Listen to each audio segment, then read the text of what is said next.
এখনো বিমানটা জায়গা মতো পৌঁছাইতে পারে নাই, ল্যান্ড করার মানে নিচেই নামছে আর কি, শুরু করে দিছে সামান নিয়ে কিভাবে তারা দেখেন, এখনো দেখেন বিমান কিন্তু জায়গায় পৌঁছাই নাই।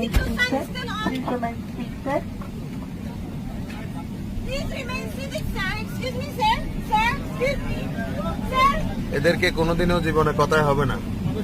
হ্যাঁ, দেশের বদনাম এদের কারণে 7-8 ঘন্টা 10 ঘন্টা বসে আসছে, কোনো সমস্যা হয় নাই।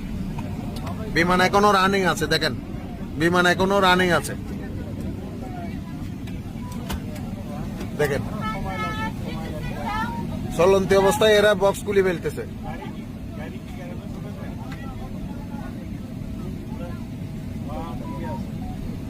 চলন্ত অবস্থায় এরা বক্স খুলে ফেলতেছে, এদেরকে কি বলবেন আপনি?